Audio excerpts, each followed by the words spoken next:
ಸರ್ವೆಯಲ್ಲಿ 80% ಜನ ಹೇಳಿದಾರಲ್ಲ, ಹಾಗಾದ್ರೆ ಬಿಜೆಪಿ ಅವ್ರು ಮಾಡ್ತಿರೋ ಆರೋಪ ನಿಜ ಇರಬೇಕು, ರಾಹುಲ್ ಗಾಂಧಿ ಮಾಡಿರೋ ಆರೋಪ ಸುಳ್ಳಾಗಿರ್ಬೇಕಲ್ಲ ಅಲ್ಲಿ. EVM ಬಗ್ಗೆ ಜನ ಆಯ್ತಪ್ಪ, EVM ಬಗ್ಗೆ ನಮ್ಗೆ ನಂಬಿಕೆ ಇದೆ ಅಂತ ಹೇಳ್ಬಿಡ್ಬೋದು.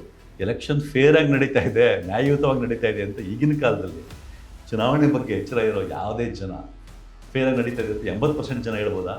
ಯಾರೋ 5,000 ಜನನ ಮಾತಾಡ್ಸಿದ್ದೀವಿ, EVM ಮೇಲೆ ನಮ್ಮ ನಂಬಿಕೆ ಇದೆ, ಎಲೆಕ್ಷನ್ ಫೇರ್ ನಡೀತಿದೆ ಅಂದಕ್ಕೂ ರಾಹುಲ್ ಗಾಂಧಿ ಮತದಾರರ ಪಟ್ಟಿಯಲ್ಲಿರೋ ಡಿಸ್ಕ್ರಿಪೆನ್ಸಿ ವಿಷಯ ಇದಕ್ಕೂ ಸಂಬಂಧ ಏನಿದೆ? ಚುನಾವಣಾ ಆಯೋಗದ ಮೇಲೆ ಆರೋಪ ಮಾಡಿದಾಗ ಬಿಜೆಪಿ ಅವರು ನೇರ ರಾಹುಲ್ ಗಾಂಧಿ ಮೇಲೆ ಅಟ್ಯಾಕ್ ಮಾಡಿದ್ದಾರೆ. ಅದರಲ್ಲೂ ನಾನು ಮೊದಲೇ ಹೇಳಿದಾಗೆ ಜವಾಬ್ದಾರಿಯುತವಾಗಿ ನಡ್ಕೊಬೇಕಾಗಿದ್ದಂಥ ಮಾಧ್ಯಮಗಳೇ ಸಹ ರಾಹುಲ್ ಗಾಂಧಿ ಮೇಲೆ ಅಟ್ಯಾಕ್ ಮಾಡಿದ್ದಾರೆ. ಈ ಸರ್ವೆ ರಿಪೋರ್ಟ್ಗೂ ರಾಹುಲ್ ಗಾಂಧಿ ಎತ್ತಿರೋ ಪ್ರಶ್ನೆಗಳಿಗೂ ಒಂದು ಚೂರು ಸಂಬಂಧ ಇಲ್ಲ. 0.001% ಕೂಡ ಸಂಬಂಧ ಇಲ್ಲ. ಹಂಗಿದ್ದಾಗ ಈ ಸರ್ವೆ ರಿಪೋರ್ಟ್ ಇಟ್ಕೊಂಡ್ಬಿಟ್ಟು ರಾಹುಲ್ ಗಾಂಧಿ ಸುಳ್ಳು ಅಂತ ಗೊತ್ತಾಗ್ಬಿಡ್ತು, ರಾಹುಲ್ ಗಾಂಧಿ ಸುಳ್ಳು ಅಂತ ಪ್ರೂವ್ ಆಗೋಯ್ತು. ಈಗ ನೀವು ಏನು ಹೇಳಕ್ ಹೊರಟಿದ್ದೀರಾ ಅಂದರೆ, ಮೀಡಿಯಾಗಳು ಭಾಳ ಮುಖ್ಯವಾಗಿ ರೋಲ್ ಪ್ಲೇ ಮಾಡಬೇಕಾದ ಮೀಡಿಯಾಗಳೇ ಸಹ ಅಂದರೆ ವೋಟ್ ಚೋರಿಯನ್ನೇ ಸುಳ್ಳು ಅಂತ ಪ್ರೂವ್ ಮಾಡಕ್ಕೆ ಹೊರಟಿದ್ದಾರೆ. ರಾಹುಲ್ ಗಾಂಧಿ ಮಾಡ್ತಿರೋದು ಸುಳ್ಳು ಅಂತ ಪ್ರೂವ್ ಮಾಡ್ಬಿಡ್ಲಿ ವಿತ್ ದಾಖಲೆಗಳು.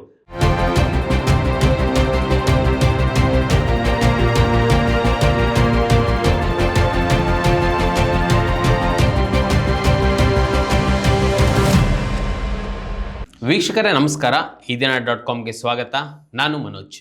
ಕಳೆದ 4 ತಿಂಗಳಿಂದ ರಾಹುಲ್ ಗಾಂಧಿ ಅವರು ಚುನಾವಣಾ ಆಯೋಗದ ಮೇಲೆ ಒಂದು ಆರೋಪ ಮಾಡ್ತಾ ಬಂದಿದ್ದಾರೆ. ಅವರು ಮೊದಲು ಬೆಂಗಳೂರಿನ ಮಹದೇವಪುರ ಕ್ಷೇತ್ರದಲ್ಲಿ ಲಕ್ಷಾಂತರ ವೋಟ್ ಚೋರಿ ಆಯಿತು ಅಂತ ಒಂದು ದೊಡ್ಡ ಪ್ರೆಸ್ ಮೀಟ್ ಮಾಡಿದ್ರು, ಒಂದು ಆಘಾತಕಾರಿಯಾದ ಪ್ರೆಸ್ ಮೀಟ್. ಅದಾದ ನಂತರ ನಮ್ಮ ಕರ್ನಾಟಕದ ಆಳಂದ ಕ್ಷೇತ್ರದಲ್ಲೂ ಸಹ ಒಂದು ಸಾವಿರಾರು ವೋಟನ್ನು ಚೋರಿ ಮಾಡಲಾಗಿದೆ, ಅಂದರೆ ಕಳ್ಳತನ ಮಾಡಲಾಗಿದೆ ಅಂತ ಮಾಡಿದ್ರು. ಅದಾದ ನಂತರ ಹರಿಯಾಣದಲ್ಲಿ ಇಡೀ ಚುನಾವಣಾ ವ್ಯವಸ್ಥೆಯೇ ಸಹ ಕಳ್ಳತನವಾಗಿ ನಡೆದಿದೆ ಅಂತ ಆರೋಪ ಮಾಡಿದ್ರು. ಈ ಆರೋಪಕ್ಕೆ ಚುನಾವಣಾ ಆಯೋಗ ಪ್ರತಿಕ್ರಿಯೆ ನೀಡೋ ಬದಲು ಬಿಜೆಪಿ ಪಕ್ಷದವರು ರಾಹುಲ್ ಗಾಂಧಿ ಮೇಲೆ ಎಗ್ಗರಿಸಿ ಬಿದ್ದರು. ಈಗ ನಾನು ಈ ವಿಷಯ ಯಾಕೆ ಹೇಳಿದೆ ಅಂತ ಅಂದರೆ, ಇತ್ತೀಚೆಗೆ ಒಂದು ರಿಪೋರ್ಟ್ ಬಂದಿದೆ. ಮೈಸೂರು ಮೂಲದ ಗ್ರಾಮ್ ಅನ್ನುವ ಒಂದು ಸಂಸ್ಥೆ ಒಂದು ವರದಿಯನ್ನು ಕೊಟ್ಟಿದೆ. ಆ ವರದಿ ಏನು ಹೇಳುತ್ತೆ ಅಂತ ಅಂದರೆ, ಚುನಾವಣಾ ಆಯೋಗದ ಮೇಲೆ ಮತ್ತು ಚುನಾವಣೆ ಮೇಲೆ ನಂಬಿಕೆ ಇದೆಯಾ ಅಂತ ಕರ್ನಾಟಕದಲ್ಲಿ ಒಂದು ಸರ್ವೆ ಮಾಡಿದ್ದಾರೆ. ಆ ಸರ್ವೆ ರಿಪೋರ್ಟು. ಸೊ ಬಿಜೆಪಿ ಅವರು ಈಗ ಆ ಸರ್ವೆ ರಿಪೋರ್ಟನ್ನು ಇಟ್ಕೊಂಡು ರಾಹುಲ್ ಗಾಂಧಿ ಅವರು ಚುನಾವಣಾ ಆಯೋಗದ ಮೇಲೆ ಮಾಡಿದ ಅಷ್ಟು ಆರೋಪಗಳು ಸುಳ್ಳು ಅಂತ ಅಬ್ಬರಿಸಿ ಬೊಬ್ಬೆರಿದು ಮಾತಾಡ್ತಿದ್ದಾರೆ. ಅದಕ್ಕೆ ಬೆಂಬಲ ಎಂಬಂತೆ ಈಗ ಮೀಡಿಯಾಗಳು, ಅದರಲ್ಲೂ ಜವಾಬ್ದಾರಿಯುತವಾಗಿ ನಡ್ಕೊಬೇಕಾಗಿದ್ದಂಥ ಭಾಳಷ್ಟು ಮೀಡಿಯಾಗಳು ಬಿಜೆಪಿ ಅವರು ಹೇಳಿದ್ದೇ ಸರಿ, ರಾಹುಲ್ ಗಾಂಧಿ ಆರೋಪ ಮಾಡಿದ್ದೆಲ್ಲ ಸುಳ್ಳು ಅಂತ ಹೇಳ್ತಿದ್ದಾರೆ. ಸೊ ಒಟ್ಟಾರೆ ಈ ಸರ್ವೆ ಏನು ಹೇಳುತ್ತೆ, ಈ ಸರ್ವೆ ರಿಪೋರ್ಟು ನಿಜಕ್ಕೂ ಈ ಸರ್ವೆ ರಿಪೋರ್ಟಲ್ಲಿ ಏನೆಲ್ಲ ಇದೆ, ಇದೆಲ್ಲ ವಿಚಾರನ ಚರ್ಚೆ ಮಾಡೋಣ. ಭಾಳ ಮುಖ್ಯವಾಗಿ ರಾಹುಲ್ ಗಾಂಧಿ ಅವರು ಮಾಡಿದ ಆರೋಪ ನಿಜವಾ ಸುಳ್ಳ, ಇದನ್ನು ಸಹ ನಾವು ಚರ್ಚೆ ಮಾಡೋಣ. ಇವತ್ತಿನ ನಮ್ಮ ಚರ್ಚೆಯಲ್ಲಿ ರಾಜಕೀಯ ವಿಶ್ಲೇಷಕರಾಗಿರುವಂತಹ ಡಾಕ್ಟರ್ BC ಬಸವರಾಜ್ ಅವರಿದ್ದಾರೆ. ಸರ್, ನಿಮಗೆ ಕಾರ್ಯಕ್ರಮಕ್ಕೆ ಸ್ವಾಗತ. ಸರ್, ನನ್ನ ಮೊದಲನೇ ಪ್ರಶ್ನೆ ಏನು ಅಂದರೆ, ಅದೇ ನಾನು ಮೊದಲೇ ಹೇಳಿದಾಗೆ ಗ್ರಾಮ್ ಅನ್ನುವ ಒಂದು ಸಂಸ್ಥೆ ಏನು ಕರ್ನಾಟಕದಲ್ಲಿ ಒಂದು ಸರ್ವೆ ಕೈಗೊಳ್ಳುತ್ತೆ ಚುನಾವಣಾ ಆಯೋಗದ ಮೇಲೆ, ವಿಶೇಷವಾಗಿ ಚುನಾವಣೆ ಮೇಲೆ, ಕರ್ನಾಟಕದಲ್ಲಿ ನಡೀತಿರುವ ಚುನಾವಣೆ ಎಷ್ಟು ಫೇರ್ ಆ್ಯಂಡ್ ಇದರಲ್ಲಿ ನಡೆಯುತ್ತೆ ಅನ್ನೋದ್ರ ಬಗ್ಗೆ ಸರ್ವೆ ಮಾಡುತ್ತೆ. ಆ ಸರ್ವೆ ಬಗ್ಗೆ ಇವತ್ತೊಂದು ರಿಪೋರ್ಟ್ ಬಂದಿದೆ, ಅಂದರೆ ಜನವರಿ 1ನೇ ತಾರೀಕು. ಆ ರಿಪೋರ್ಟ್ ಬಗ್ಗೆ ಸಾಕಷ್ಟು ಚರ್ಚೆಗಳು ನಡೀತಾ ಇದೆ. ರಾಹುಲ್ ಗಾಂಧಿ ಮಾಡಿದ ಆರೋಪಗಳೇ ಸುಳ್ಳು, ಕಾಂಗ್ರೆಸ್ನವ್ರು ಸುಮ್ಮನೆ ಬೇಕು ಅಂತ ಮಾಡ್ತಾರೆ, ಅವ್ರಿಗೆ ಮಾಡ್ಲಿಕ್ಕೆ ಕೆಲಸ ಇಲ್ಲ, ಈ ಥರ ಏನೇನೋ ಮಾತುಗಳು ಬಿಜೆಪಿ ಅವರು ಆಡ್ತಿದ್ದಾರೆ. ವಿರೋಧ ಪಕ್ಷವಾಗಿ ಅವ್ರು ಮಾತಾಡೋದು ತಪ್ಪಿಲ್ಲ, ಆದರೆ ಮೀಡಿಯಾಗಳು ಸಹ ಆ ಸರ್ವೆ ರಿಪೋರ್ಟನ್ನು ಸರಿಯಾಗಿ ನೋಡದೆ ಏನು ಬಾಯಿಗೆ ಬಂದಿದ್ದು ಮಾತಾಡ್ತಿದ್ದಾರೆ, ಅದರಲ್ಲೂ ದೊಡ್ಡ ದೊಡ್ಡ ಪತ್ರಕರ್ತರು ಅನ್ಸ್ಕೊಂಡವರು. ಸೊ ಏನು ಹೇಳ್ತೀರಾ ಸರ್, ಒಟ್ಟಾರೆಯಾಗಿ ಈ ಸರ್ವೆ ಏನು ಹೇಳ್ತು ಸರ್? ಮೊದಲನೇದಾಗಿ ಈ ಸರ್ವೆಯನ್ನು ಮಾಡಿದ್ದು ಮೈಸೂರು ಮೂಲದ ಗ್ರಾಮ್ ಅನ್ನುವಂಥ ಒಂದು NGO, gross roots research and advocacy movement ಅಂತ. ಅದು ಸಂಕ್ಷಿಪ್ತ ರೂಪ ಗ್ರಾಮ್ ಅಂತ.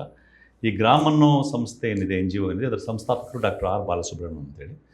ಅವರು ಆ ಸಂಸ್ಥೆ ಮಾಡಿದ್ದಂಥ ಒಂದು ಸರ್ವೆ ಇದು. ಈ ಸರ್ವೆನ ಅವರು 2024 ಮೇ, ಅಂದರೆ ಲೋಕಸಭಾ ಚುನಾವಣೆ ನಡೀತಾ ಇತ್ತಲ್ಲ, ಆ ಆಸ್ಪಾಸ್ನಲ್ಲಿ ಮಾಡಿದ್ದು. ಅದು ಫೈನಲಿ ಅದು ವರದಿಯನ್ನು ರೆಡಿ ಮಾಡಿದ್ದು ಮೇ 2025 ಹೊತ್ತಿಗೆ. ಆದರೆ ಆ ವರದಿ ರಿಲೀಸ್ ಆಗಿದ್ದು ಜನವರಿ 1ನೇ ತಾರೀಕು, 2026 ಜನವರಿ 1ನೇ ತಾರೀಕು ರಿಲೀಸ್ ಆಗುತ್ತೆ. ಆ ಸರ್ವೆನಲ್ಲಿ ಅವರು ಮಾಡಿರ್ತಕ್ಕಂಥದ್ದು ಏನು ಅಂತಂದರೆ, ಈ ಜನಗಳನ್ನ ಪ್ರಶ್ನೆ ಕೇಳಿದ್ದಾರೆ. ಮುಖ್ಯವಾದ ಪ್ರಶ್ನೆಗಳು ಅವ್ರು ಕೇಳಿರ್ತಕ್ಕಂಥದ್ದು, ಜನರಿಗೆ EVM ಬಗ್ಗೆ ನಂಬಿಕೆ ಇದೆಯಾ, ಮತ್ತು ಚುನಾವಣೆಗಳು ಫೇರ್ ಆಗಿ ನಡೀತಾ, ನ್ಯಾಯಯುತವಾಗಿ ನಡೀತಾ ಇದೆಯಾ ಚುನಾವಣೆಗಳು ಅಂತ ಅನಿಸುತ್ತಾ ನಿಮಗೆ ಅನ್ನೋ ಪ್ರಶ್ನೆ ಕೇಳಿದ್ದಾರೆ. ಮತ್ತು ಹಾಗೆಯೇ ಚುನಾವಣೆಯಲ್ಲಿ ಹಣದ ಪ್ರಭಾವ ಇದೆ ಅಂತ ಅನಿಸುತ್ತಾ, ಈ ರೀತಿಯ ಕೆಲವು ಪ್ರಶ್ನೆಗಳನ್ನ ಕೇಳಿದ್ದಾರೆ. ಈ ಪ್ರಶ್ನೆಗಳಿಗೆ ಜನರ ಉತ್ತರ ಏನು ಬಂತು? 80%ಗಿಂತ ಹೆಚ್ಚಿನ ಜನ ಸರ್ವೆಯಲ್ಲಿ ಭಾಗವಹಿಸಿದ್ದ, ಆ ಸರ್ವೆಯ ವರದಿ ಪ್ರಕಾರ ಸರ್ವೆನಲ್ಲಿ ಭಾಗವಹಿಸಿದ್ದ ಜನರಲ್ಲಿ 80%ಗಿಂತ ಹೆಚ್ಚಿನ ಜನ EVM ಮೇಲೆ ನಮಗೆ ಸಂಪೂರ್ಣ ನಂಬಿಕೆ ಇದೆ ಅಂತ ಹೇಳಿದ್ದಾರೆ. ಮತ್ತು ಚುನಾವಣೆಗಳು ನ್ಯಾಯಯುತವಾಗಿ ನಡೀತಾ ಇವೆ ಅಂತ ನಮ್ಗೆ ಅನ್ನಿಸ್ತಾ ಇದೆ ಅಂತ ಅದನ್ನು 70%ಗಿಂತ ಹೆಚ್ಚಿನ ಜನ ಹೇಳಿದ್ದಾರೆ. ಗುಡ್. ಹತ್ತತ್ರ ಒಂದು 60% ಅಷ್ಟು ಜನ ಚುನಾವಣೆಯಲ್ಲಿ ಹಣದ ಪ್ರಭಾವ ಇದೆ ಅಂತ ಒಂದು 60% ಜನ ಹೇಳ್ತಾರೆ. 40% ಅಷ್ಟು ಜನ ಚುನಾವಣೆಯಲ್ಲಿ ಹಣದ ಪ್ರಭಾವ ನಡೆಯಲ್ಲ ಅನ್ನೋ ಥರ ಹೇಳಿದ್ದಾರೆ. ಇದು ಸರ್ವೆ ಒಟ್ಟಾರೆ ನಡೆದಿದ್ದು. ಈ ಸರ್ವೆಯ ವರದಿಯನ್ನು ಇಟ್ಟುಕೊಂಡು BJPಯವರು ನೋಡಿ ಜನಕ್ಕೆ EVM ಮೇಲೆ ನಂಬಿಕೆ ಇದೆ, ಜನಕ್ಕೆ ಚುನಾವಣೆಗಳು ನ್ಯಾಯಯುತವಾಗಿ ನಡೀತಾ ಇದೆ ಅಂತ ಜನಕ್ಕೆ ನಂಬಿಕೆ ಇದೆ. ಈ ಸರ್ವೆ ರಿಪೋರ್ಟಿಂದ ಏನು ಗೊತ್ತಾಗ್ತಿದೆ ಅಂತ ರಾಹುಲ್ ಗಾಂಧಿ ಮಾಡಿದ ಆರೋಪಗಳೆಲ್ಲವೂ ಸುಳ್ಳು ಅಂತ ಪ್ರೂವ್ ಆಗೋಯ್ತು ಅಂತ BJPಯವರು ಮಾತಾಡೋಕ್ಕೆ ಶುರು ಮಾಡಿದ್ರು. ಸರ್ ಒಂದು ನಿಮಿಷ, ಇದಕ್ಕೊಂದು ಸಣ್ಣ ಪ್ರಶ್ನೆ ಸೇರಿಸ್ಬೇಕನ್ನಿಸ್ತಿದೆ. BJP ಅವ್ರ ಚರ್ಚೆ ನೀವು ಮಾಡಿ, BJP ಅವ್ರ ಬಗ್ಗೆ ನೀವು ಹೇಳಿ. ಅದಕ್ಕೂ ಮುಖ್ಯವಾಗಿ ನೀವೇ ಹೇಳಿದ್ರಿ 80% ಜನ ಚುನಾವಣೆ EVM ಮೇಲೆ ನಂಬಿಕೆ ಇದೆ ಅಂತ ಹೇಳ್ತಾರೆ. ಒಂದು 70% ಜನ ಅಂದರೆ ಹಣಕಾಸು ನಡೆಯುತ್ತಾ ಚುನಾವಣೆಯಲ್ಲಿ ಅನ್ನೋದ್ರ ಬಗ್ಗೆನೂ ಮಾತಾಡಿದಾಗ 60% ಜನ ಇಲ್ಲ ಅಂತಾರೆ, 60% ಜನ ಹೌದು ಅಂತಾರೆ, 40% ಜನ ಇಲ್ಲ ಅಂತಾರೆ, 60% ಜನ ಹೌದು ಅಂತಾರೆ. ಆದರೆ ಸರ್ವೆಯಲ್ಲಿ 80% ಜನ ಹೇಳಿದಾರಲ್ಲ, ಹಾಗಾದ್ರೆ BJP ಅವ್ರು ಮಾಡ್ತಿರೋ ಆರೋಪ ನಿಜ ಇರಬೇಕು, ರಾಹುಲ್ ಗಾಂಧಿ ಮಾಡಿರೋ ಆರೋಪ ಸುಳ್ಳಾಗಿರ್ಬೇಕಲ್ಲ ಅಲ್ಲಿ. ಇದು ಈ ಸರ್ವೆ ನಡೆದಿದ್ದು ವಿಷಯಕ್ಕೆ ಇಟ್ಕೊಂಡು ಆಮೇಲೆ ಇದಕ್ಕೆ ಬರೋಣ. ಆದ್ರೆ ಮೊದಲನೇದಾಗಿ BJPಯವರು ಇದನ್ನ ಹೇಳ್ತಾ ಇದಾರಲ್ಲ, ಈ ಸರ್ವೆ ಮೇಲೆ ಡಿಪೆಂಡ್ ಆಗಿ ನೋಡಿ ಈ ಸರ್ವೆನಲ್ಲಿ ಜನ ಹೆಂಗೆ ಹೇಳ್ಬಿಟ್ಟಿದ್ದಾರೆ, ಹಂಗಾಗಿ ರಾಹುಲ್ ಗಾಂಧಿ ಮಾಡಿರೋ ಆರೋಪ ಸುಳ್ಳು ಅಂತ ಹೇಳ್ತಾ ಇದಾರಲ್ಲ. ಸರ್ವೆ ಮಾಡಿದ ವಿಷಯ ಏನು, ರಾಹುಲ್ ಗಾಂಧಿ ಆರೋಪ ಮಾಡಿದ್ದೇನು ಅನ್ನೋದನ್ನ ನೆಕ್ಸ್ಟ್ ಇದಕ್ಕೆ ಬರೋಣ. ಅದಕ್ಕಿಂತ ಮುಖ್ಯವಾಗಿ ಸರ್ವೆ ನಡೆದಿದೆಯಲ್ಲ, ಸರ್ವೆ ಮಾಡುವಾಗ ಸಾಮಾನ್ಯವಾಗಿ ಒಂದು ಸ್ಯಾಂಪಲ್ ಸೈಜ್ ಅಂತ ಇರುತ್ತೆ. ಹೌದು, ಒಂದು ಫೇರ್ ಆದ ಸ್ಯಾಂಪಲ್, ರೀಸನಬಲ್ ಆದ ಸ್ಯಾಂಪಲ್ ಸೈಜ್ ಅಂತ ಇರ್ತದೆ. ಇವರು ಕರ್ನಾಟಕದಲ್ಲಿ ಇರ್ತಕ್ಕಂಥ ಮತದಾರರ ಸಂಖ್ಯೆ 5.3 ಕೋಟಿ, 5,30,00,000 ಜನದಷ್ಟು ಕರ್ನಾಟಕದಲ್ಲಿ ಮತದಾರರಿದ್ದಾರೆ. ಈ ಸರ್ವೆ ಮಾಡುವಾಗ ಇವರು ಮಾತಾಡಿಸಿದ ಎಷ್ಟು ಜನ ಅಂತಂದರೆ ಕೇವಲ 5,100 ಜನ, ಅಂದರೆ 0.01%ಗಿಂತ ಕಡಿಮೆ. ಒಟ್ಟು ಮತದಾರರು ಎಷ್ಟಿದ್ದಾರೆ ಕರ್ನಾಟಕದಲ್ಲಿ, ಅವರಲ್ಲಿ 0.01%ಗಿಂತ ಕಡಿಮೆ ಅಷ್ಟು ಜನರನ್ನು ಮಾತಾಡಿಸಿ ಇವರು ಇದನ್ನು ಒಂದು ಫೇರ್ ಸರ್ವೆ ಅನ್ನೋ ಥರ ಪ್ರೆಸೆಂಟ್ ಮಾಡ್ತಾ ಇದ್ದಾರೆ. ನಂಬರ್ 1. ನಂಬರ್ 2, ಈ ಸರ್ವೆ ನಡೆಸಿದಾರಲ್ಲ ಗ್ರಾಮ್ ಅನ್ನೋ NGO, ಅದರ ಮುಖ್ಯಸ್ಥರು ಡಾಕ್ಟರ್ R. ಬಾಲಸುಬ್ರಹ್ಮಣ್ಯಂ ಅಂತ. ಅವರು ಮೋದಿಯ ಸರ್ಕಾರದಲ್ಲಿ ಹಲವಾರು ಜವಾಬ್ದಾರಿಗಳನ್ನ ನಿಭಾಯಿಸಿರ್ತಕ್ಕಂಥವ್ರು ಮತ್ತು ಮೋದಿಯನ್ನು ಮೆಚ್ಚಿ ಅವ್ರ ಬಗ್ಗೆ ಪುಸ್ತಕ ಕೂಡ ಬರೆದಿರ್ತಕ್ಕಂಥವ್ರು. ಹೌದು, ಮೇಲ್ನೋಟಕ್ಕೆ ಗೊತ್ತಾಗುತ್ತೆ ಇವರು ಮೋದಿಯವರ ಅಭಿಮಾನಿಯಾಗಿದ್ದಾರೆ, ಮೋದಿಯವರ ಹಿಂಬಾಲಕರ ಥರ ಇದ್ದಾರೆ ಅಂತ ಗೊತ್ತಾಗ್ತದೆ. ಇಂಥ ಒಂದು ಹಿನ್ನೆಲೆ ಇರತಕ್ಕಂಥ ವ್ಯಕ್ತಿ, ಆ ವ್ಯಕ್ತಿ ನಡೆಸುವ ಸಂಸ್ಥೆ ಕೇವಲ 5,100 ಸ್ಯಾಂಪಲ್ ಸೈಜ್ ಇಟ್ಕೊಂಡು ಸರ್ವೆ ಮಾಡಿದ್ದನ್ನು ಎಷ್ಟು ಅಥೆಂಟಿಕ್ ಅಂತ ನಂಬಕ್ಕಾಗತ್ತೆ. ನೀವೇ ಗಮನಿಸಿದ್ರೆ ಇಲ್ಲಿ ನಾವು ಇನ್ನೂ ಒಂದು ವಿಷಯ ಇದು ಮಾಡಬೇಕಾಗ್ತದೆ. 2014ರಿಂದ ಕೇಂದ್ರದಲ್ಲಿ ಮೋದಿಯವರು ಅಧಿಕಾರಕ್ಕೆ ಬಂದ ಮೇಲೆ ಯಾವುದೇ ವಿಷಯದಲ್ಲಿ ಸರಿಯಾದ ಡಾಟಾವನ್ನು ಕೊಡ್ತಾ ಇಲ್ಲ. ಅವ್ರಿಗೆ ವಿರುದ್ಧವಾದ ಡಾಟಾಗಳಿದೆ ಅಂತಂದರೆ ಅದನ್ನು ಮುಚ್ಚಿಡ್ತಾ ಇದ್ದಾರೆ. ನಿಮಗೆ ನೆನಪಿರ್ಬೋದು, 2019 ಫೆಬ್ರವರಿನಲ್ಲಿ NSSO ಡಾಟಾ ಲೀಕ್ ಆಯಿತು. ಆ ಡಾಟಾ ಏನು ಹೇಳ್ತಾ ಇತ್ತು, ಇಂಡಿಯಾದಲ್ಲಿ ಕಳೆದ 45 ವರ್ಷಗಳಲ್ಲಿ ಅತಿ ಹೆಚ್ಚಿನ ನಿರುದ್ಯೋಗ ಇದೆ ಅಂತ ಡಾಟಾ ಹೇಳ್ತು. ಲೀಕ್ ಆಯಿತು. ಇವರೇನು ಮಾಡಿದ್ರು, BJPಯವರು ಇಲ್ಲ ಡಾಟಾ ಸುಳ್ಳು, ಅದು ಇಲ್ಲವೇ ಇಲ್ಲ ಅಂತ ಹೇಳಿದ್ರು. ಅದಾದಮೇಲೆ ಎಲೆಕ್ಷನ್ ಆಗಿ ಪುಲ್ವಾಮಾ ಎಲ್ಲ ಆಯಿತು, ಎಲೆಕ್ಷನಲ್ಲಿ ಗೆದ್ದರು. ಎಲೆಕ್ಷನ್ ಗೆದ್ದಾದಮೇಲೆ ಏನು ಲೀಕ್ ಆಗಿತ್ತು ಅದನ್ನೇ ಡಾಟಾ ರಿಲೀಸ್ ಆಯಿತು NSSOಯಿಂದ. NSSO ಹೇಳಿದ್ದು ಕರೆಕ್ಟ್ ಇತ್ತು, 45 ವರ್ಷಗಳ ಅತಿ ಹೆಚ್ಚಿನ ನಿರುದ್ಯೋಗ ರಿಲೀಸ್ ಆಯಿತು. ಅದಾದಮೇಲೆ ಏನು ಮಾಡಿದ್ರು, ಅದಾದಮೇಲೆ ನಿರುದ್ಯೋಗದ ಕುರಿತು NSSOಯಿಂದ ಡಾಟಾ ಕೊಡೋದನ್ನೇ ನಿಲ್ಲಿಸ್ಬಿಟ್ರು. ಓಕೆ. ಅದೇ ರೀತಿ ಇತ್ತೀಚೆಗೆ IMF ಏನು ಹೇಳಿದೆ, ಭಾರತ ದೇಶದ ಆರ್ಥಿಕ ಪರಿಸ್ಥಿತಿಯನ್ನು ಕುರಿತು GDP ಮೆಷರ್ಮೆಂಟ್ ಆಗಲಿ ಮತ್ತೊಂದಾಗಲಿ ಮಾಡುವಾಗ ಭಾರತ ದೇಶ ಅಥವಾ ಭಾರತ ಸರ್ಕಾರ ಏನು ಡಾಟಾ ಬಳಸ್ತಾ ಇದೆ ಅದು C ಗ್ರೇಡ್ ಡಾಟಾ, ಅಂದರೆ ರಿಲಯಬಲ್ ಆಗೋಕ್ಕಾಗಲ್ಲ ಆ ಡಾಟಾ ಮೇಲೆ. ಆ ಡಾಟಾವನ್ನು ಬಳಸ್ಕೊಂಡು ನಾವು ಯಾವುದೇ ಒಂದು ಸರಿಯಾದ ಒಂದು ನಿರ್ಧಾರಕ್ಕೆ, ಬೆಳವಣಿಗೆ ಬಗ್ಗೆ ಮತ್ತೊಂದ್ರ ಬಗ್ಗೆ ಸರಿಯಾದ ನಿರ್ಧಾರಕ್ಕೆ ಬರೋಕ್ಕಾಗಲ್ಲ, ಅದನ್ನು ನಂಬಕ್ಕಾಗಲ್ಲ ಅನ್ನುವಂಥ ಒಂದು ರಿಪೋರ್ಟನ್ನು ಕೊಡ್ತು. ಅಂದರೆ BJP ಸರ್ಕಾರ ಅಲ್ಲಿ ಕೇಂದ್ರದ ಅಧಿಕಾರಕ್ಕೆ ಬಂದಾಗಲಿಂದನೂ ಅವರಿಗೆ ಅನುಕೂಲಕರವಾಗಿದ್ದರೆ ಆ ಡಾಟಾ ಬಳಸ್ಕೊಳ್ತಾರೆ, ಅನುಕೂಲಕರವಾಗಿಲ್ಲ ಅಂತಂದರೆ ಆ ಡಾಟಾವನ್ನು ಬಳಸೋದು ಇಲ್ಲ, ಅಥವಾ ಆ ಥರ ಡಾಟಾ ಉತ್ಪತ್ತಿ ಮಾಡೋದನ್ನೇ ನಿಲ್ಲಿಸ್ತಾರೆ. ಅಂಕಿಅಂಶಗಳನ್ನ ಜನಕ್ಕೂ ಕೂಡ ಈ ಥರ ಯಾವುದೇ ವಿವರಗಳನ್ನ ಕೊಡಲ್ಲ. ಈಗ GDP ಕ್ಯಾಲ್ಕುಲೇಟ್ ಮಾಡೋದು ಅಷ್ಟೇ 2011-12 ಸೀರೀಸ್ಗೆ ಚೇಂಜ್ ಮಾಡಿಕೊಂಡ್ರು 2015-16ರಲ್ಲಿ. ಹಂಗೆ ಚೇಂಜ್ ಮಾಡಿಕೊಂಡಾಗ ಅದೇ ಮೆಥಡ್ನ ಇಟ್ಕೊಂಡು UPA ಸರ್ಕಾರದನ್ನು ಮೆಜರ್ ಮಾಡೋಕ್ಕೆ ಹೋದರೆ ಜಾಸ್ತಿ ಬರ್ತಾಯಿತ್ತು. ಆಗ ಅದನ್ನು ತಿರಸ್ಕರಿಸ್ಬಿಟ್ರು. ಅಂದರೆ ಇವ್ರಿಗೇನಾಗಬೇಕಾಗಿತ್ತು, GDP ಬೆಳವಣಿಗೆ ಮೋದಿ ಬಂದ ಮೇಲೆ ಜಾಸ್ತಿ ಆಗಿದೆ, UPAಗಿಂತ ಒಂದು ಅಂಶ ಈಚೆಗೆ ಬರಬೇಕಾಗಿತ್ತು, ಹಂಗೆ ತೋರಿಸ್ಕೋಬೇಕಾಗಿತ್ತು ಅವರು.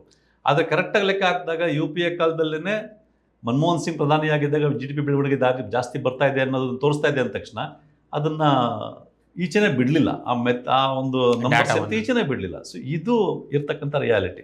ಹಾಗೇನೆ ಇಲ್ಲಿ ಈ ಮಾಡಿರೋರು ಯಾರು ಈ ಸರ್ವೆನ? ಯಾರೋ ಮೋದಿಗೆ ಹತ್ರದಲ್ಲಿರ್ತಕ್ಕಂಥವ್ರು, ಮೋದಿ ಅಭಿಮಾನಿಯಾಗಿರ್ತಕ್ಕಂಥವ್ರು ಮೇಲ್ನೋಟಕ್ಕೆ ಮಾಡಿದ್ದಾರೆ ಸರ್ವೆನ. ಓಕೆ. ಮತ್ತು ಸರ್ವೆ ಸ್ಯಾಂಪಲ್ ಸೈಜ್ ಎಷ್ಟು? ಕೇವಲ 5,100.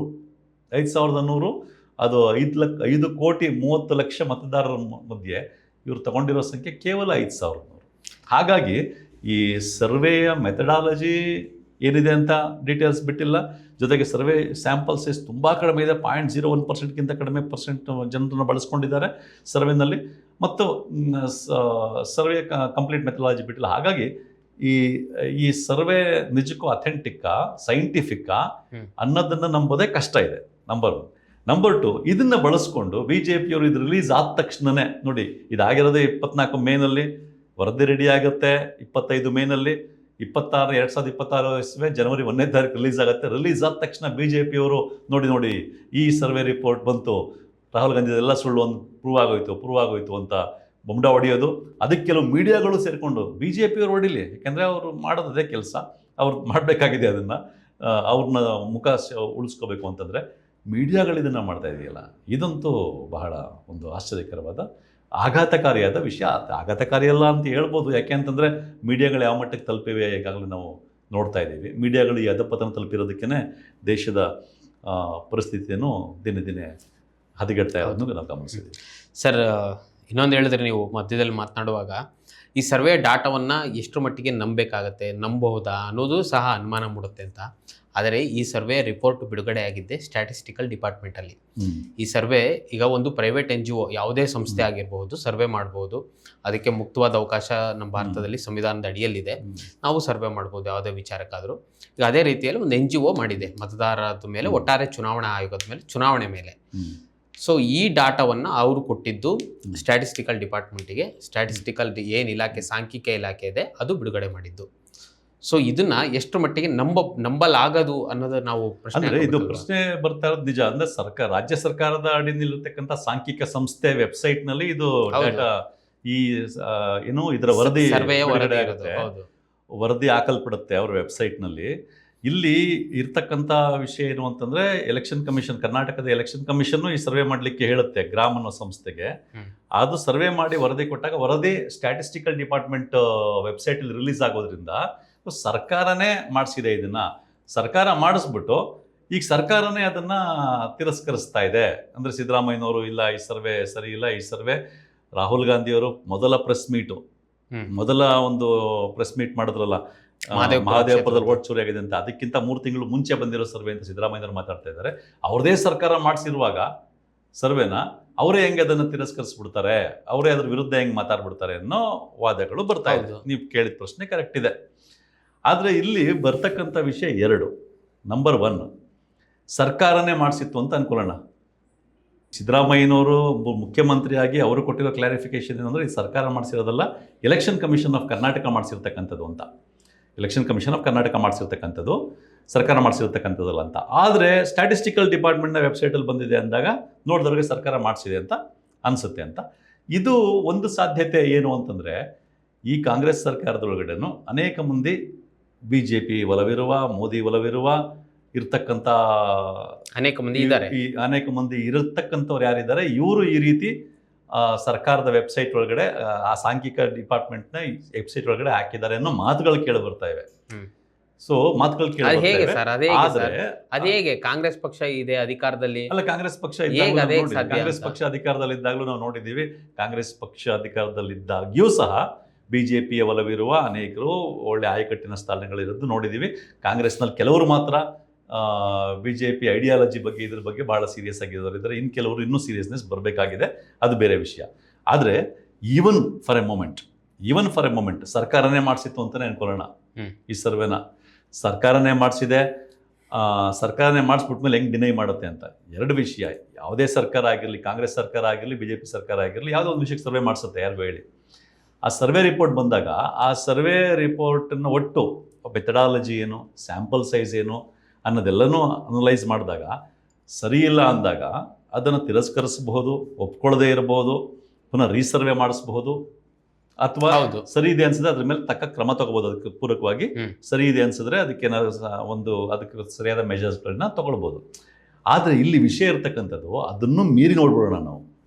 ಸಿದ್ದರಾಮಯ್ಯನವ್ರು ಏನು ಹೇಳಿದ್ರು, ಈ ಸರ್ವೆ ವರದಿ ಬಂದು BJPಯವರೆಲ್ಲ ರಾಹುಲ್ ಗಾಂಧಿ ಹೇಳಿ ಸುಳ್ಳು ಒಂದು ಗೊತ್ತಾಗೋಯ್ತು ನೋಡಿ ಅಂತ ಹೇಳಿದಾಗ ಮೀಡಿಯಾದವರು ಹಂಗೆ ಇದು ಮಾಡಿಬಿಟ್ಟಾಗ ಸಿದ್ದರಾಮಯ್ಯನವ್ರು ಹೇಳಿದ್ರು, ಇಲ್ರಿ ಈ ಸರ್ವೆ ವರದಿ ಬಂದಿರೋದು ಯಾವಾಗ, ರಾಹುಲ್ ಗಾಂಧಿ ಮಹದೇವಪುರದ ಮೇಲೆ ಮಹದೇವಪುರ ಕ್ಷೇತ್ರದ ವಿಷಯ ಇಟ್ಕೊಂಡು ದಾಖಲೆಗಳ ಜೊತೆ ಮೊಟ್ಟ ಮೊದಲು ಮಾತಾಡಿದ್ರಲ್ಲ, ಅದಕ್ಕಿಂತ 3 ತಿಂಗಳು ಮುಂಚೆನೇ ಬಂದಿರೋದು ಈ ಸರ್ವೆ.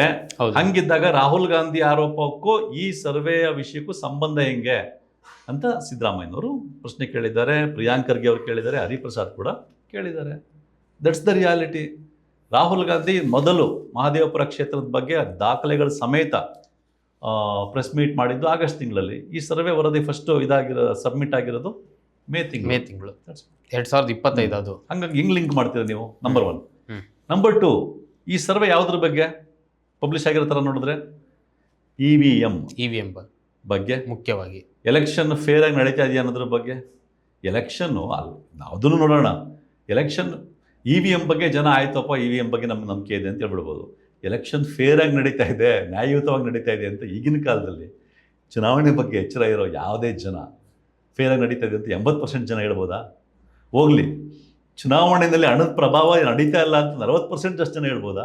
ಅದಕ್ಕೆ ಅವ್ರು 5,000 ಜನ ಅಷ್ಟೇ ಮಾಡಿಲ್ಲ. 5,000 ಜನ ಯಾರು ಹಂಗಂದ್ರೆ ಅದರ ಅರ್ಥ ಏನು ಅಂತಂದ್ರೆ ಮೋದಿಯವರ ಪ್ರಧಾನಮಂತ್ರಿತ್ವದ ಅಡಿಯಲ್ಲಿ ಈ ದೇಶದಲ್ಲಿ ಚುನಾವಣೆಗಳು ಅತ್ಯಂತ ಪಾರದರ್ಶಕವಾಗಿ, ದುಡ್ಡಿನ ಪ್ರಭಾವನೆ ಇಲ್ಲದೇನೆ, ಅದು ಆಪರೇಷನ್ ಕಮಲ ತುದಿ ಮುಟ್ಟಿರುವಂಥ ಇದರಲ್ಲಿ ಎಲೆಕ್ಟೋರಲ್ ಬಾಂಡ್ ಬಂದಂಥ ಇಂಥ ಸ್ಥಿತಿನಲ್ಲಿ ಹಣದ ಪ್ರಭಾವನೆ ಇಲ್ಲದೆ ಈ ಚುನಾವಣೆಗಳು ನಡೀತಾ ಇವೆ ಅಂತ 40% ಜನ ಹೇಳ್ತಾರೆ ಅಂತಂದರೆ ಯಾರಿಗೆ ಆದರೂ ಅನಿಸುತ್ತೆ ಇದು ಈ ಸರ್ವೆ ಬಗ್ಗೆ ಪ್ರಶ್ನೆ ಮೂಡುತ್ತೆ. ಇರಲಿ, ಈಗ ಒಟ್ಟಿನಲ್ಲಿ ಸರ್ವೆ EVM ಬಗ್ಗೆ ಫೇರಾಗಿ ನಡೀತಾ ಇದೆ ಅನ್ನೋದ್ರ ಬಗ್ಗೆ ರಾಹುಲ್ ಗಾಂಧಿ ಐತಿ ಪ್ರಶ್ನೆ ಏನು? ರಾಹುಲ್ ಗಾಂಧಿ ದಾಖಲೆಗಳನ್ನ ಇಟ್ಕೊಂಡು ಮತಪಟ್ಟಿಯಲ್ಲಿ ಮತದಾರರ ಪಟ್ಟಿಯಲ್ಲಿ ಇರ್ತಕ್ಕಂಥ ಡಿಸ್ಕ್ರಿಪೆನ್ಸಿಸ್ನ ತೋರಿಸಿದ್ದವರು. ಅವ್ರೇನು ತೋರಿಸಿದ್ರು? ಮತದಾರರ ಪಟ್ಟಿಲಿ ನೋಡಿ, ಮಹದೇವಪುರ ಕ್ಷೇತ್ರದಲ್ಲಿ ಅದೆಷ್ಟೋ ಸಾವಿರ ಜನ ಒಂದೇ ಅಡ್ರೆಸ್ಸಲ್ಲಿದ್ದಾರೆ. ಅಂದರೆ ಒಂದೊಂದು ಸಿಂಗಲ್ ಬೆಡ್ರೂಮು, ಆದರೆ ಅಲ್ಲಿ ಒಂದೇ ಕೋಣೆ ಇರತಕ್ಕಂಥ ಮನೆ 80 ಜನ ಇದ್ದಾರೆ ಅದರಲ್ಲಿ. ಅದೆಷ್ಟೋ ಸಾವಿರ ಜನದ್ದು ಅಡ್ರೆಸ್ಸು 00 ಅಂತ ಇದೆ. ಎಷ್ಟೋ ಜನದ್ದು ವೋಟರ್ ನೇಮ್ ರಿಪೀಟ್ ಆಗಿದೆ, ಬೇರೆ ಬೇರೆ ಕಡೆ ರಿಪೀಟ್ ಆಗಿದೆ. ಇನ್ನೊಂದು ABCD EFGH father name mother name ಎಲ್ಲ ABCD EFGH XYZ ಈ ಥರ ಇದೆ. ಈ ಥರ ಒಟ್ಟು ಸೇರ್ಕೊಂಡಾಗ 1 ಲಕ್ಷ ಚಿಲ್ಲರೆ ಅಷ್ಟು ಮತದಾರ ಪಟ್ಟಿ, ಮತದಾರ ಹೆಸರುಗಳು ಈ ರೀತಿ ಇದಾಗಿದೆ. ಇದು ಹೇಗೆ? ಇದು ಯಾಕೆ ಹಿಂಗಾಯ್ತು?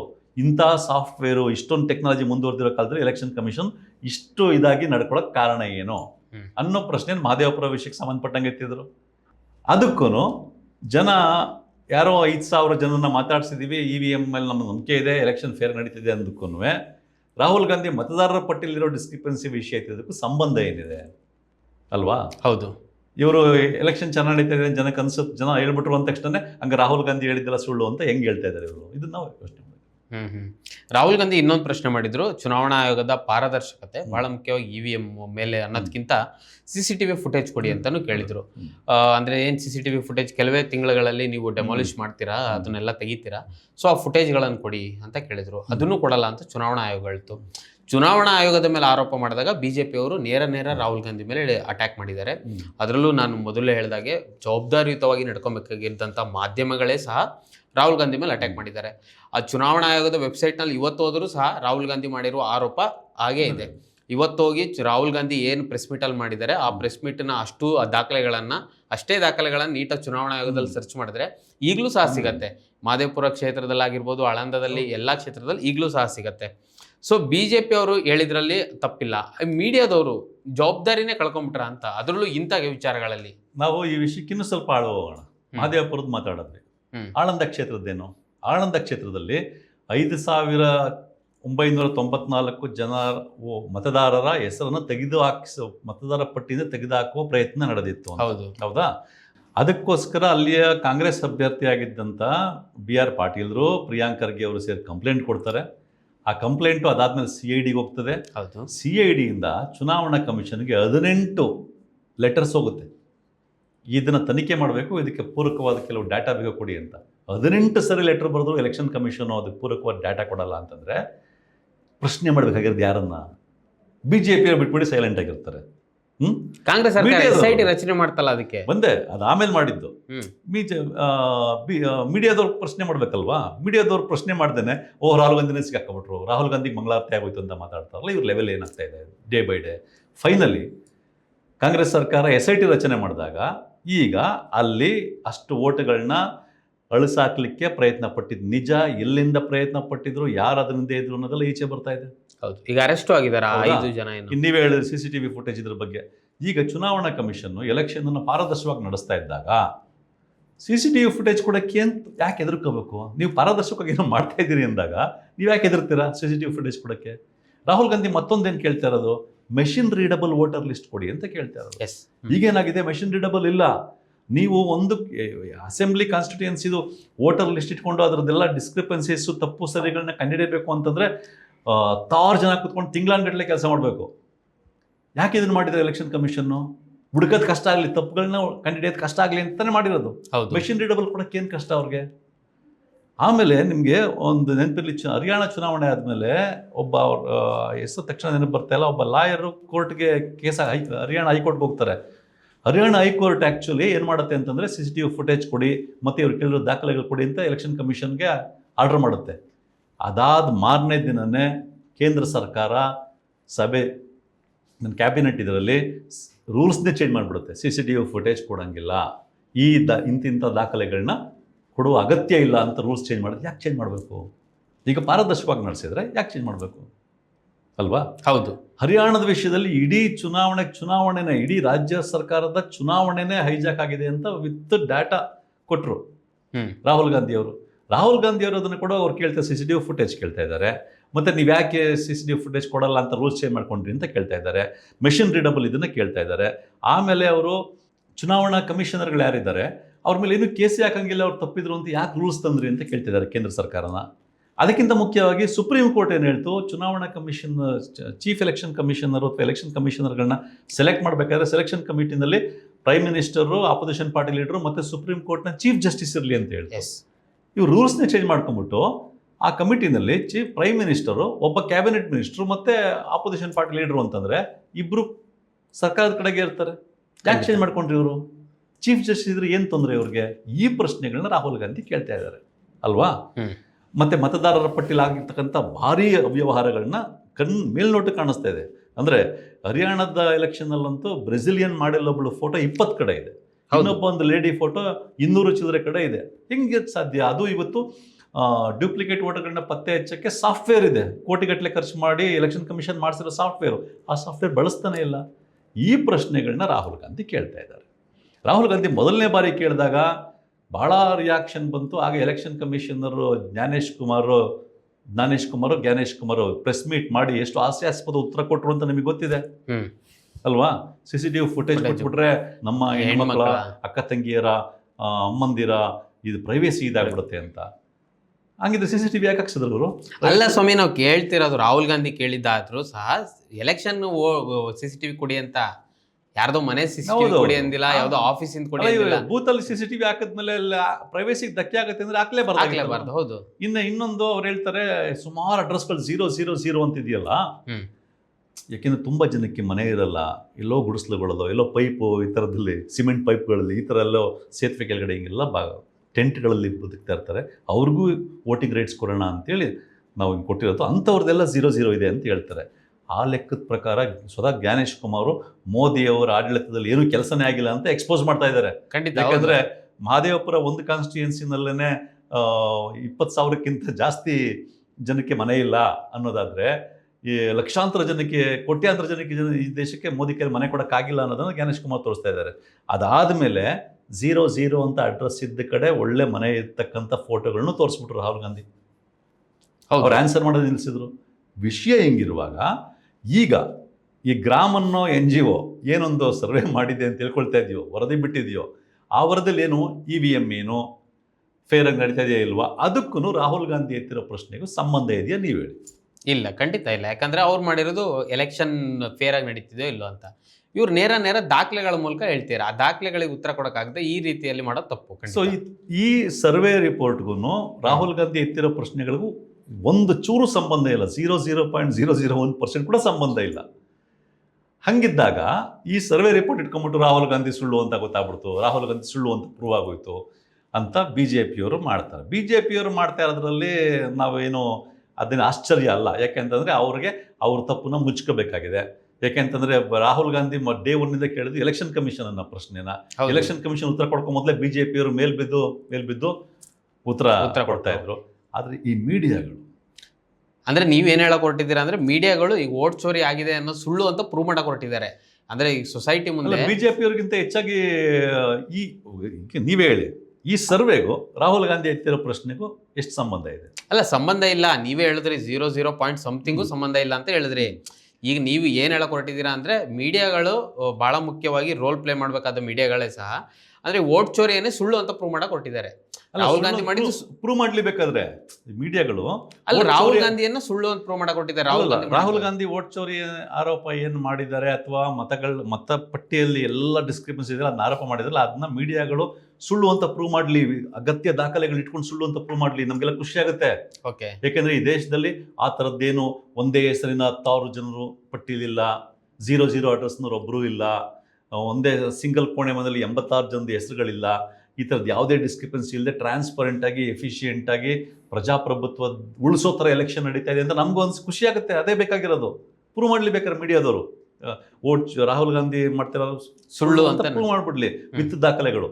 ಅದು ಬಿಟ್ಬಿಟ್ಟು ಇದ್ಯಾವುದೋ ಬೇರೆದೇ ಸಂಬಂಧಪಟ್ಟಿರೋ ಸರ್ವೆ ಇಟ್ಕೊಂಡ್ಬಿಟ್ಟು ಬಿ ಜೆ ಪಿಯವ್ರಿಗಿಂತ ಹೆಚ್ಚಾಗಿ ರಾಹುಲ್ ಗಾಂಧಿ ಮಂಗಳಾರತಿ ಆಯ್ತು. ಒಬ್ಬ ಸೀನಿಯರ್ ಪತ್ರಕರ್ತರಂತೂ ಯಾರು ಈ ಪಬ್ಲಿಕ್ ಟಿವಿ ರಂಗನಾಥ್ ನೋಡ್ತಾ ಇದ್ದೆ, ಅಯ್ಯೋ ರಾಹುಲ್ ಗಾಂಧಿಗೆ ಮಂಗಳಾರತಿ ಆಗೋಯ್ತು. ಪಾಪ ರಾಹುಲ್ ಗಾಂಧಿ 2 ಜೇಬಲ್ ಕೈ ಇಟ್ಕೊಂಡು ಆ ಸ್ಟೇಜಲ್ಲಿ ಓಡಾಡಿದ್ದೆ ಅಂತ ತನ್ನ ಹಾವಭಾವದೆಲ್ಲ ಹಿಂಗೆ ತೋರಿಸ್ಕೊಂಡ್ಬಿಟ್ಟು ರಾಹುಲ್ ಗಾಂಧಿ ಮಂಗಳಾರತಿ ಆಗೋಯ್ತು. ನೋಡಿ, ವೋಟ್ ಚೋರಿನೂ ಇಲ್ಲ, ಏನೂ ಇಲ್ಲ, ಇವರೇ ಚೋರರು ಅಂತ ಮಾತಾಡ್ತಾರಲ್ಲ ಇವರು.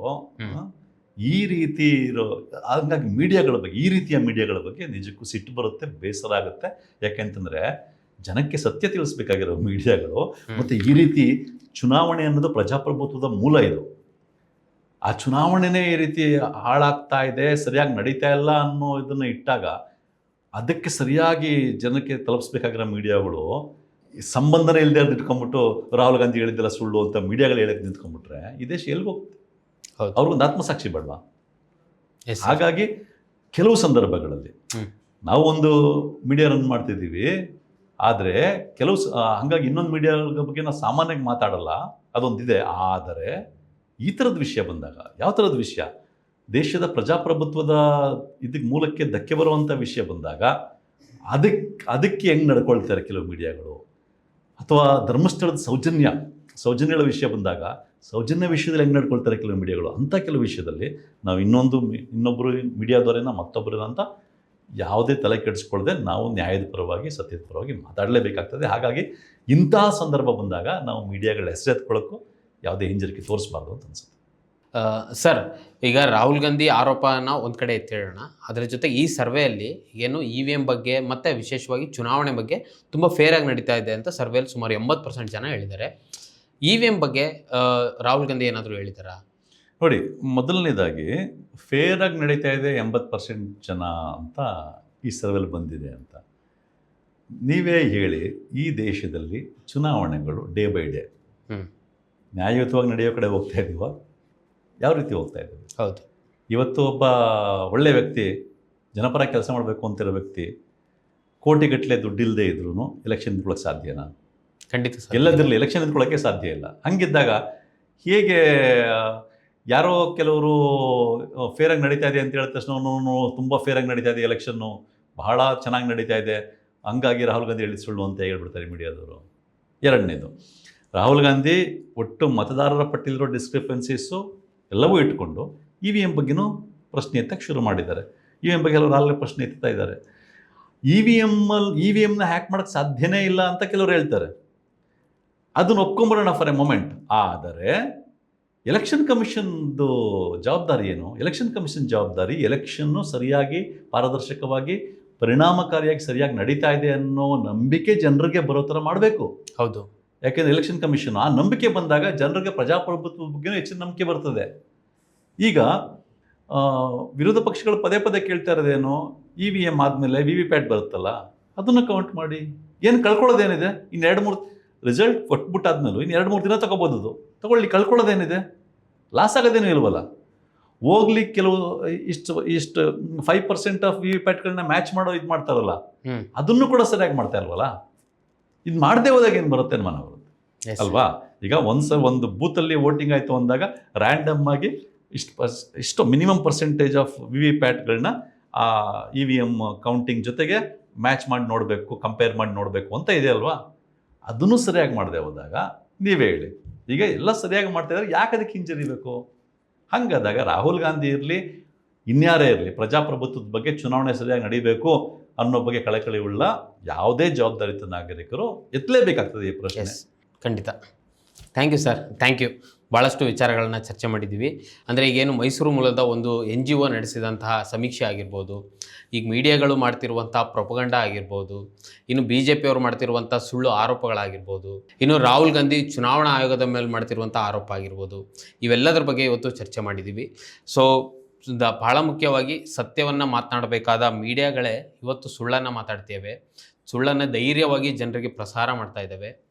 ವೀಕ್ಷಕರೇ, ಸತ್ಯವನ್ನು ಮಾತನಾಡಬೇಕಾಗಿದ್ದಂಥ ಕೆಲವು ಮೀಡಿಯಾಗಳು ಸುಳ್ಳನ್ನು ನೇರವಾಗಿ ಪ್ರಸಾರ ಮಾಡ್ತಾ ಇದ್ದಾವೆ, ಧೈರ್ಯವಾಗಿ ಮಾತಾಡ್ತಾ ಇದ್ದಾವೆ. ಇಂಥ ಸನ್ನಿವೇಶದಲ್ಲಿ ಸತ್ಯವನ್ನು ನೇರವಾಗಿ ಧೈರ್ಯವಾಗಿ ಮಾತನಾಡುವಂತಹ ನಮ್ಮಂತಹ ಈದಿನ.com ಮೀಡಿಯಾ ಸಂಸ್ಥೆಯನ್ನು ನೀವು ಬೆಂಬಲಿಸಲೇಬೇಕು. ನಿಮ್ಮ ಬೆಂಬಲ ಸದಾ ಹೀಗೆ ಇರುತ್ತೆ ಅಂತ ನಾವು ಭಾವಿಸಿದ್ದೀವಿ. ಇದೇ ರೀತಿಯನ್ನು ಸಾಕಷ್ಟು ವಿಡಿಯೋಗಳಿಗಾಗಿ ನಮ್ಮ ಈದಿನ.com ಯೂಟ್ಯೂಬ್ ಚಾನಲನ್ನು ಸಬ್ಸ್ಕ್ರೈಬ್ ಮಾಡಿ ಮತ್ತು ನಮ್ಮನ್ನು ಬೆಂಬಲಿಸಿ. ನಮಸ್ಕಾರ.